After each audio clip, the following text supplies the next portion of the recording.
આ વિડિયોની અંદર આપણે જોઈએ properties of determinant.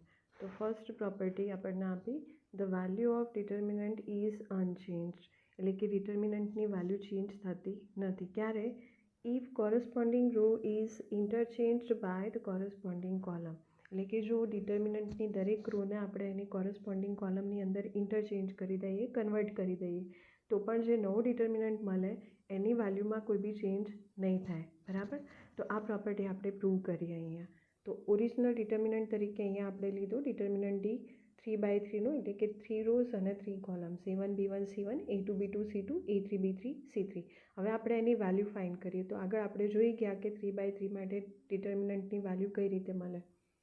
A1 as it is, એના સિવાયના એલિમેન્ટ્સનો આપણે શું લઈશું અહીંયા ડિટર્મિનન્ટ, એમાં પણ મેઇન ડાયગોનલના એલિમેન્ટ્સનું મલ્ટિપ્લિકેશન, વચ્ચે સિન્ટેક્સની શું આવશે માઇનસ સાઇન, અને પછી સેકન્ડરી ડાયગોનલના એલિમેન્ટ્સનું મલ્ટિપ્લિકેશન, એટલે અહીંયા થશે B2 C3 minus B3 C2.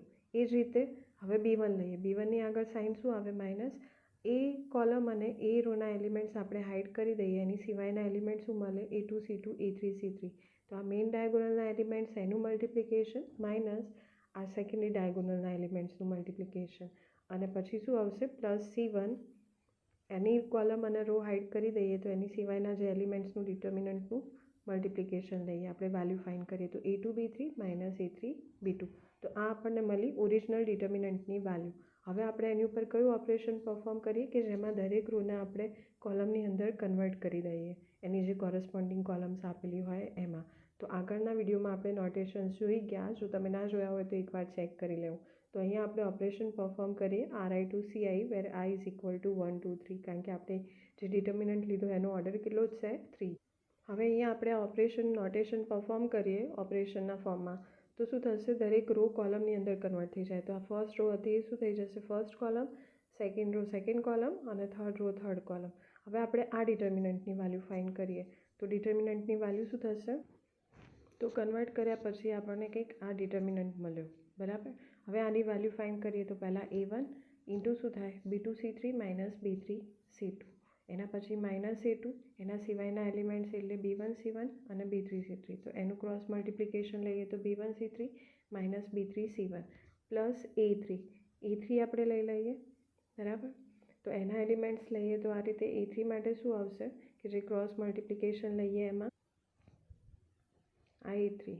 તો A3ની રો અને કોલમ હાઇડ કરી દઈએ, એની સિવાયના એલિમેન્ટ્સ એટલે B1 B2 C1 C2, એમાં પહેલાં મલ્ટિપ્લિકેશનમાં આવે B1 C2 minus B2 C1. હવે એનું સાદું રૂપ આપીએ તો પહેલાં તો આપણે ચેક કરવાનું કે જે ઓરિજિનલ ડિટર્મિનન્ટની વેલ્યુ આપેલી હતી અહીંયા સેમ મળે કે નહીં. તો આપણે આને ઓરિજિનલ ડિટર્મિનન્ટ સાથે ચેક કરીએ તો પહેલું જે ટર્મ છે એ આપણને સેમ મળશે, પણ આ જે સેકન્ડ અને થર્ડ નંબરનું ટર્મ આપ્યું એની અંદર તમે દેખશો તો અહીંયા જુઓ આપણને કોમન એલિમેન્ટ તરીકે શું મળે B1 અને C1, જ્યારે અહીંયા કયો એલિમેન્ટ આપ્યો A2 અને A3. બરાબર? તો ત્યાં બી આપણે સેમ વેલ્યુ લાવવા માટે શું કરીશું કે પહેલાં આને સાદું રૂપ આપીને મલ્ટીપ્લાય કરી દઈએ. પહેલું ટર્મ એઝ ઇટ ઇઝ રાખીએ અને A2ને અંદર મલ્ટીપ્લાય કરી દઈએ બ્રેકેટમાં. તો શું થાય A2 B1 C3, એ જ રીતે આ minus minus plus A2 B3 C1. એ જ રીતે A3ને બી મલ્ટીપ્લાય કરી દઈએ તો A3 B1 C2 minus A3 B2 C1. હવે અહીંયા જે આપણને ટર્મ્સ આપ્યા એમાંથી જે એલિમેન્ટ્સ કોમન લેવા હોય આપણે, જેમ કે અહીંયા આપણને કોમન એલિમેન્ટ તરીકે શું જોઈશે B1, તો આપણે એવા ટર્મને પહેલાં લખીએ કે જેમાં B1 કોમન મળતો હોય. તો એક તો આની અંદર B1 કોમન મળે, બીજો આમાં B1 કોમન મળે, તો એને આપણે અહીંયા પહેલાં લખી દીધા. બરાબર? અને બાકીના જે બે ટર્મ્સ વધ્યા એમાં C1 આપણને કોમન મળશે, તો એને આપણે પછી લખીએ. આ જે બંને ટર્મ્સ આપ્યા, એક આ ટર્મ અને એક આ ટર્મ, એને આપણે ક્યાં લખીશું પાછળ. હવે નેક્સ્ટની અંદર ફરીથી પહેલું term as it is repeat કર્યું, અને આ પહેલાં બંને ટર્મમાંથી શું લીધું આપણે માઇનસ B1 કોમન લીધું. જ્યારે માઇનસ સાઇન કોમન લઈએ ત્યારે અંદર જે પ્લસ હોય માઇનસ થઈ જાય, માઇનસ હોય તો પ્લસ થઈ જાય. અહીંયા આપણે સિમ્પલી C1 કોમન લીધા એટલે સાઇનની અંદર કોઈ ચેન્જ નહીં થાય. અને હવે આપણે જો વેલ્યુને કમ્પેર કરીએ તો આ જે આપણને વેલ્યુ મળી કોની મળી, નવા ડિટર્મિનન્ટ D ડેશની. પણ તમે જોઈ શકો કે સેમ વેલ્યુ આપણને કોની માટે મળેલી છે ઓલરેડી, ડિટર્મિનન્ટ D માટે. તો અહીંયા શું થશે D dash is equal two D, મતલબ કે જ્યારે કોઈ બી ડિટર્મિનન્ટ આપણને આપેલો હોય અને એની ઉપર આપણે જ્યારે operation RI to CI perform કરીએ, દરેક રોને એની કોરસ્પોન્ડિંગ કોલમ્સની અંદર કન્વર્ટ કરીએ તો પણ ડિટર્મિનન્ટની વેલ્યુમાં કોઈ ચેન્જ થાય નહીં. જે વેલ્યુ આપણને ઓરિજિનલ ડિટર્મિનન્ટ માટે મળતી હોય સેમ વેલ્યુ કોની માટે મળે, ન્યૂ ડિટર્મિનન્ટ મળે. હવે આપણે જોઈએ સેકન્ડ પ્રોપર્ટી. સેકન્ડ પ્રોપર્ટીની અંદર સ્ટેટમેન્ટ આપ્યું કે if any two rows or columns, એટલે કે કોઈ પણ બે રો અથવા તો કોલમ ડિટર્મિનન્ટની of the determinant is interchange, એટલે કે આપણે જો એને ઇન્ટરચેન્જ કરીએ બે રો અથવા તો બે કોલમ્સને, the new value of the determinant is additive inverse of the value of given determinant. તો આપણને જે નવો ડિટર્મિનન્ટ મળે એ આપણો જે ઓરિજિનલ ડિટર્મિનન્ટ હોય એનું શું થાય, એડિટિવ ઇન્વર્સ. હવે એડિટિવ ઇન્વર્સ એટલે કે માની લો કે કોઈ વેલ્યુ આપ્યું હોય 3, તો 3 માટે એનો એડિટિવ ઇન્વર્સ શું થાય, એની ઓપોઝિટ વેલ્યુ, કે જ્યારે તમે એ નંબર એમાં એડ કરો તો ફાઇનલ વેલ્યુ શું થઈ જાય, 0. સપોઝ -3 આપેલા હોય તો 3 એની માટે એનો એડિટિવ ઇન્વર્સ થાય. તો અહીંયા આપણને એવું કીધું કે આ જે આપણને ઓરિજિનલ ડિટર્મિનન્ટ આપ્યો એ ડિટર્મિનન્ટની અંદર કોઈ પણ બે રો અથવા તો કોઈ પણ બે કોલમ્સને જ્યારે આપણે ઇન્ટરચેન્જ કરીએ, ઓપરેશન પરફોર્મ કરીએ અને જે નવો ડિટર્મિનન્ટ મળે તો નવા ડિટર્મિનન્ટની વેલ્યુ તો કેવી મળશે, સેમ, પણ સાઇન કેવી થઈ જાય, ઓપોઝિટ, કે જો માઇનસ હોય તો પ્લસ થઈ જાય અને પ્લસ હોય તો માઇનસ થઈ જાય. તો અહીંયા આપણે એને પ્રૂવ કરીએ. તો સૌથી પહેલાં તો આપણે અહીંયા ઓરિજિનલ ડિટર્મિનન્ટની વેલ્યુ ફાઇન્ડ કરી દીધી, જે પ્રમાણે ફર્સ્ટ પ્રોપર્ટીમાં કરી એ રીતે. હવે એની ઉપર ઓપરેશન પરફોર્મ કરીએ R12, એટલે કે જે ફર્સ્ટ રો હતી એ સેકન્ડ થઈ ગઈ આપણી, બંનેને ઇન્ટરચેન્જ કરીને સેકન્ડ રો હતી એ શું થઈ ગઈ, ફર્સ્ટ રો થઈ ગઈ. આ આપણો નવો ડિટર્મિનન્ટ. હવે એની વેલ્યુ આપણે ફાઇન્ડ કરીએ. તો આનું સાદુરૂપ હવે તો તમને ખ્યાલ આવી ગયો હશે કે ડિટર્મિનન્ટની વેલ્યુ કઈ રીતે મળે. તો અહીંયા આપણે આની વેલ્યુ ફાઇન્ડ કરીએ. હવે એને કમ્પેર કરીએ કોની સાથે, ઓરિજિનલ ડિટર્મિનન્ટ સાથે. તો આની વેલ્યુ તો આપણને સેમ આ જ મળવી જોઈએ, પણ જે સાઇન હોય એ કેવી હોય, ઓપોઝિટ હોય. તો અહીંયા આપણે જોઈએ તો ફર્સ્ટ કોમન વેલ્યુ તરીકે અહીંયા A1 હતા, જ્યારે અહીંયા કેટલા મળ્યા, A2 મળ્યા. સેમ વસ્તુ અહીંયા B2 મળી, જ્યારે અહીંયા B1 હતા, અને અહીંયા C1 હતા, જ્યારે આપણને C2 મળ્યા. તો જ્યારે સેમ વેલ્યુ આપણે બનાવી હોય આની જેમ જ, તો અહીંયા જે એલિમેન્ટ્સ આપે એ પ્રમાણે કોમન એલિમેન્ટ્સ લેવા પડે. તો સાદુરૂપ આપીએ આપણે અને સિમ્પ્લિફાય કરીએ. સાદુરૂપમાં પહેલાં તો આ દરેકે દરેક ટર્મને આપણે બ્રેકેટની અંદર મલ્ટીપ્લાય કરી દઈશું. મલ્ટિપ્લિકેશન થઈ જાય આ રીતે આપણને ફોર્મ મળે. એના પછી આપણે એને થોડું અરેન્જ કરીને લખીએ, કઈ રીતે, કે જેમાં આપણને જે વેલ્યુ કોમન જોઈતી હોય. લાઈક આપણે ફર્સ્ટ ટર્મ તરીકે કેટલા કોમન જોઈએ, A1, તો આપણે એવા ટર્મને પહેલાં લખીએ કે જેમાં A1 શું હોય, કોમન હોય. આ આપણું A1 કોમન મળશે આની અંદર, તો એને આપણે અહીંયા પહેલાં લખી દીધા. એના પછી આપણને કોમન વેલ્યુ તરીકે શું જોઈએ, B1 જોઈએ. તો આપણે એવા ટર્મ્સને પહેલાં લખીએ કે જેમાંથી આપણને શું કોમન મળે, B1 કોમન મળે. તો B1 શેની અંદર દેખાય આપણને, એક તો આ ટર્મની અંદર મળી જશે અને બીજા આની અંદર. એને આપણે પછી લખીએ અને સૌથી છેલ્લે જે ટર્મ્સ આપણા બાકી રહ્યા જેમાંથી આપણને શું કોમન મળશે, C1, એને આપણે લાસ્ટમાં લખીશું. તો એ દરેકે દરેક ટર્મમાંથી આપણે કોમન વેલ્યુ લીધી, બરાબર. પણ અહીંયા જે વેલ્યુ હતી એમાંથી -A1 કોમન લીધા, એટલે પછી પ્લસ હતા એનું શું થઈ ગયું, માઇનસ થઈ ગયું. અહીંયા આપણે B1 સિમ્પલી કોમન લીધા, તો એમાં પ્લસ B1 કોમન લીધા એટલે સાઇનમાં કોઈ ચેન્જ નહીં થાય. અને અગેન અહીંયા આપણે કેટલા કોમન લઈશું, -A1, એટલે ફરીથી આ જે પ્લસ હતા એનું શું થઈ જશે, માઇનસ. હવે આ બધા ટર્મમાંથી આપણે શું કરીએ, માઇનસ સાઇન કોમન લઈ લઈએ. માઇનસ સાઇન કોમન લઈ લઈશું એટલે શું થશે, અંદરની સાઇન કેવી થઈ જાય, ઓપોઝિટ. આ માઇનસ હતું પ્લસ થઈ ગયું. નેક્સ્ટ સ્ટેપની અંદર આ પ્લસ હતું તો માઇનસ થઈ ગયું, માઇનસ હતું તો પ્લસ થઈ ગયું. હવે આ વેલ્યુને આપણે કમ્પેર કરીએ તો વેલ્યુ કોની મળી, Dની, પણ સાઇન કેવી થઈ ગઈ, ઓપોઝિટ. એટલે કે જ્યારે બી આપણે કોઈ પણ ડિટર્મિનન્ટની બે રો અથવા તો બે કોલમને ઇન્ટરચેન્જ કરીએ તો જે નવા ડિટર્મિનન્ટની વેલ્યુ મળે એ ઓરિજિનલ ડિટર્મિનન્ટનું શું હોય, એડિટિવ ઇન્વર્સ હોય. હવે આપણે નેક્સ્ટ પ્રોપર્ટી જોઈએ. પ્રોપર્ટી નંબર 3ની અંદર એનું સ્ટેટમેન્ટ આપ્યું કે if each element of a particular row or column of a determinant is multiplied by a constant k where k belongs to R, એટલે કે જો ડિટર્મિનન્ટની કોઈ પણ એક રો અથવા તો કોલમ, કોઈ બી એક રો અથવા કોલમ લઈ લો એટ એ ટાઈમ, કોઈ બી એક જ ઓપરેશન, મતલબ કે કાં તો રો ઉપર ઓપરેશન પરફોર્મ થાય કાં તો કોલમ ઉપર, બંને ઉપર એક સાથે પોસિબલ નથી. તો અહીંયા આપણે જે પ્રૂફ આપીએ એમાં કાં તો રોનો યુઝ કરીશું અથવા તો કોલમનો યુઝ કરીએ. મોટાભાગે આપણે રો યુઝ કરીએ. તો જ્યારે ડિટર્મિનન્ટની કોઈ પણ એક રો અથવા તો કોઈ પણ એક કોલમને તમે કોનાથી મલ્ટીપ્લાય કરો, કોન્સ્ટન્ટ કેથી, then the value of determinant is multiplied by કે.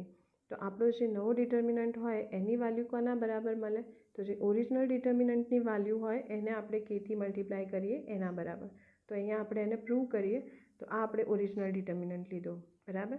હવે એની ઉપર આ જે ઓપરેશન કીધું કે કોઈ બી સ્પેસિફિક રોને આપણે કોન્સ્ટન્ટથી મલ્ટીપ્લાય કરીએ, તો ઓપરેશન તરીકે અહીંયા આપણે લીધું R2 કે. તમે કંઈ બી લઈ શકો, કોલમ બી લઈ શકો, કોઈ બી કોલમ લઈ શકો, કોઈ પણ રો લઈ શકો, અને કેની વેલ્યુ જો ફિક્સ કરવી હોય તો એ બી તમે કરી શકો. અહીંયા આપણે કેને એઝ ઇટ ઇઝ રાખીને પ્રૂવ કરીએ.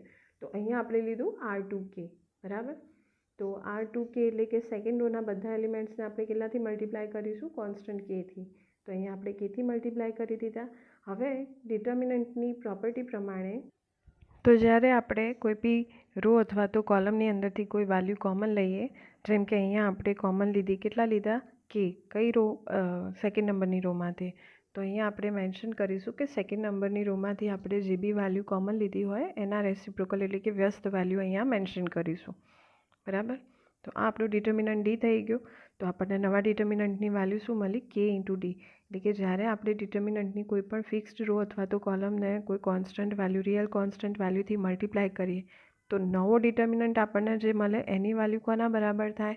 ઓરિજિનલ ડિટર્મિનન્ટને સેમ કોન્સ્ટન્ટ Kથી મલ્ટીપ્લાય કરીએ એના બરાબર.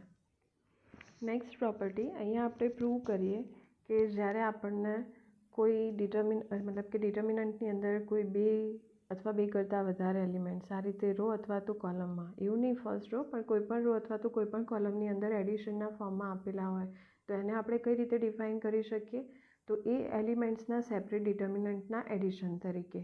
તો અહીંયા આપણે એને પ્રૂવ કરીએ તો સૌથી પહેલાં આપણે શું લીધું? ડિટર્મિનન્ટ પ્રૂવ કરવા માટે અહીંયા લેફ્ટ હેન્ડ સાઈડ અને એની ઉપરથી આપણે રાઇટ હેન્ડ સાઈડને ડિરાઈવ કરીએ. તો આનું સાદું રૂપ આપીએ. સાદું રૂપમાં જે રીતે ડિટર્મિનન્ટની વેલ્યુ ફાઇન્ડ કરીએ એ રીતે ડિટર્મિનન્ટ વેલ્યુ ફાઇન્ડ કરીએ આપણે. હવે A1ને આ હોલ બ્રેકેટ સાથે મલ્ટીપ્લાય કરીએ પ્લસ B1ને એ રીતે હોલ બ્રેકેટ સાથે મલ્ટીપ્લાય કરીએ. એ જ રીતે અહીંયા -A2 આપ્યા તો એને પણ સેમ બ્રેકેટ સાથે મલ્ટીપ્લાય કર્યા. માઇનસ, હવે માઇનસ પ્લસ શું થઈ જશે? માઇનસ. તો B2ને બી સેમ બ્રેકેટ સાથે મલ્ટીપ્લાય કર્યા. અહીંયા બસ આ જે સ્ટેપ આપણે લઈએ શું છે? સિમ્પ્લિફિકેશનને. એ જ રીતે A3ને આપણે અહીંયા મલ્ટીપ્લાય કરીશું બ્રેકેટ સાથે અને B3ને. હવે જે A1ના જે ટર્મ્સ હતા એને આપણે પહેલાં લખી દીધા. આ જે A1ના ટર્મ્સ હતા એને શું કર્યું? આપણે પહેલાં લખ્યા. B1ના જે ટર્મ્સ હતા એને પછી લખ્યા. બાકી એની અંદર કોઈ ચેન્જ કરેલો નથી. તો આ જે વેલ્યુ આપણને મળી, નોર્મલી આપણે શું કરીએ? ડિટર્મિનન્ટ ઉપરથી વેલ્યુ લખીએ.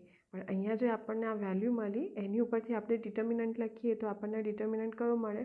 તો પહેલો ડિટર્મિનન્ટ થાય જે એની વેલ્યુ લીધી એમાં આ ડિટર્મિનન્ટ મળશે. અને સેકન્ડ જે આપણે બીની વેલ્યુ લીધી હતી એની ઉપરથી આપણને કયો ડિટર્મિનન્ટ મળે? તો આની ઉપરથી આપણને આ સેકન્ડ ડિટર્મિનન્ટ મળે. બરાબર? તો આ રીતે તમે એને રો વાઇઝ કે કોલમ વાઇઝ પ્રૂવ કરી શકો. સેમ વસ્તુ અહીંયા તમને કોલમ તરીકે આપી કે કોલમની અંદર આપેલું હોય તો બી તમે, અને બીજું હા કે જ્યારે આપણે ડિટર્મિનન્ટની વેલ્યુ ફાઇન્ડ કરીએ તો જેમ રો વાઇઝ ફાઇન્ડ કરીએ સિમિલરલી આપણે column wise B value find કરી શકીએ અને વેલ્યુ આપણને કેવી મળે? સેમ જ મળે. જે રો માટે આન્સર મળતો હોય સેમ વેલ્યુ આપણને કોની માટે મળશે? કોલમ માટે. એ જ રીતે પ્રોપર્ટી નંબર 5 કે if the corresponding elements of any two rows or columns are equal then the value of determinant is 0. એટલે કે જ્યારે ડિટર્મિનન્ટની અંદર કોઈ પણ બે રો અથવા તો કોલમની વેલ્યુ ઇક્વલ આપેલી હોય તો ડિટર્મિનન્ટની વેલ્યુ લાસ્ટમાં શું થઈ જાય? 0 થઈ જાય. તો અહીંયા આપણે એને પ્રૂવ કરીએ તો આપણને ઓરિજિનલ ડિટર્મિનન્ટ આપ્યો એમાં આપણે એવું ધારી લઈએ કે ફર્સ્ટ અને સેકન્ડ રો બંને કેવી છે? ઇક્વલ. તો બંનેના એલિમેન્ટ્સ કેવા હશે? કોરસ્પોન્ડિંગ એલિમેન્ટ સરખા હશે.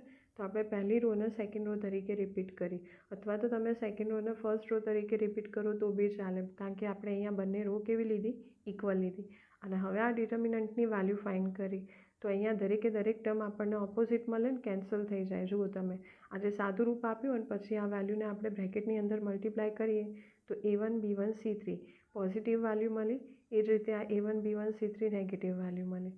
સિમિલરલી અહીંયા આપણને આજે A1 B3 C1 નેગેટિવ મળ્યા અને A1 B3 C1 પોઝિટિવ મળ્યા. તો આ બંને પણ કેન્સલ થઈ જાય અને લાસ્ટમાં વધ્યું A3 B1 C1 A3 B1 C1. આ નેગેટિવ અને આ પોઝિટિવ, એટલે છેલ્લે વેલ્યુ કેટલી થઈ જશે? 0. અને હવે આપણે લાસ્ટ પ્રોપર્ટી જોઈએ તો એની અંદર આપણને કીધું કે the value of determinant is unchanged. ફરીથી કે ડિટર્મિનન્ટની વેલ્યુમાં કોઈ ચેન્જ થતો નથી. ક્યારે? કે જ્યારે if the elements of particular row or column is multiplied with K. કે જ્યારે આપણે ડિટર્મિનન્ટની કોઈ પણ સ્પેસિફિક રો અથવા તો કોલમને કોન્સ્ટન્ટ Kથી મલ્ટીપ્લાય કરીએ and added to the corresponding element of another row or column, અને એને બીજી કોઈ રો અથવા તો કોલમના કોરસ્પોન્ડિંગ એલિમેન્ટ્સની અંદર એડ કરીએ. જે આપણે લાસ્ટ નોટેશન જોઈ ગયા હતા રો અને કોલમ માટે, એ નોટેશન એ ઓપરેશન તરીકે પરફોર્મ કરીએ તો ડિટર્મિનન્ટની વેલ્યુમાં કોઈ ચેન્જ થાય નહીં. તો અહીંયા આપણે એને પ્રૂવ કરીએ તો ઓરિજિનલ ડિટર્મિનન્ટ આપ્યો. હવે એની ઉપર આપણે ઓપરેશન પરફોર્મ કરીએ R21K. એટલે કે સેકન્ડ રોના બધા એલિમેન્ટ્સને પહેલાં તો આપણે કેટલાથી મલ્ટીપ્લાય કરવાના, કોન્સ્ટન્ટ કેથી. તો આ ડિટર્મિનન્ટની અંદર આપણે જ્યારે આ ઓપરેશન પરફોર્મ કરીએ, નવું ડિટર્મિનન્ટ આપણને શું મળે? તો અહીંયા પહેલી row as it is A1 B1 C1. Second રોના બધા એલિમેન્ટ્સને આપણે મલ્ટીપ્લાય કરી દઈએ કેથી, એટલે કે A2 KB2 KC2. અને again third row as it is A3 B3 અને C3. હવે શું કીધું કે આ જે આપણે સેકન્ડ રો મળી એને શેની અંદર એડ કરવાના? ફર્સ્ટ રોના કોરસ્પોન્ડિંગ એલિમેન્ટમાં. એટલે આપણી ચેન્જ ક્યાં થાય? First row. તો ડાયરેક્ટ જ્યારે આપણે ઓપરેશન પરફોર્મ કરીએ તો એ વિઝિબલ ક્યાં થાય? ફર્સ્ટ રોની અંદર. મતલબ કે જે લાસ્ટમાં આપણને આઉટપુટ મળે એ આઉટપુટ આપણે ડાયરેક્ટ યુઝ કરવાનું, ક્યારે એને આવી રીતે સ્ટેપમાં આપણે ડિવાઈડ નહીં કરીએ. તો હવે આ વેલ્યુ આપણે ફર્સ્ટ રોના કોરસ્પોન્ડિંગ એલિમેન્ટ્સમાં એડ કરીએ. તો A1 plus KA2 B1 plus KB2 અને C1 પ્લસ KC2 અને બાકીની બંને રો એઝ ઇટ ઇઝ. હવે આપણે જે આગળની પ્રોપર્ટી જોઈ ગયા એ પ્રમાણે જ્યારે આપણને એલિમેન્ટ્સ એડિશનના ફોર્મમાં આપ્યા હોય તો એને આપણે સેપરેટ ડિટર્મિનન્ટના એડિશન તરીકે રિપ્રેઝન્ટ કરી શકીએ. તો અહીંયા આપણે એને સેપરેટ કરી દીધો અને બંને ડિટર્મિનન્ટનું એડિશન લીધું. હવે પહેલો ડિટર્મિનન્ટ એઝ ઇટ ઇઝ અને સેકન્ડ ડિટર્મિનન્ટની ફર્સ્ટ રોમાંથી આપણે કે કોમન લઈ લઈએ. કે કોમન લઈશું અહીંથી, બરાબર. એટલે આપણને સેકન્ડ ડિટર્મિનન્ટ આ મળે. ફર્સ્ટ ડિટર્મિનન્ટ આપણે એઝ ઇટ ઇઝ કન્ટિન્યુ કર્યો એને, અને અહીંયા મેન્શન કરી દીધું કે ફર્સ્ટ રોમાંથી આપણે કેટલા કોમન લીધા? જે એલિમેન્ટ કોમન લીધો એનો વ્યસ્ત લખી દીધો. તો અહીંયા તમે જોઈ શકો કે આપણી જે ફર્સ્ટ રો અને સેકન્ડ રો બંને કેવી મળે? સરખી મળે. R1 is equal two R2. અને પ્રોપર્ટી પ્રમાણે જો કોઈ પણ બે રો અથવા કોલમ ઇક્વલ હોય તો ડિટર્મિનન્ટની વેલ્યુ શું થઈ જાય? 0. તો આપણા આ ડિટર્મિનન્ટની વેલ્યુ શું થશે? 0. 0ને કેથી મલ્ટીપ્લાય કરીએ તો વેલ્યુ 0, એટલે કે D dash is equal two D. તો પ્રોપર્ટી પ્રમાણે કે જ્યારે આપણે કોઈ પણ ડિટર્મિનન્ટની ફિક્સ રો અથવા તો કોલમને કોઈ કોન્સ્ટન્ટ વેલ્યુથી મલ્ટીપ્લાય કરીએ અને એને બીજી રોના અથવા તો કોલમના કોરસ્પોન્ડિંગ એલિમેન્ટ્સમાં એડ કરીએ તો પણ ડિટર્મિનન્ટની વેલ્યુમાં કોઈ ચેન્જ થાય નહીં.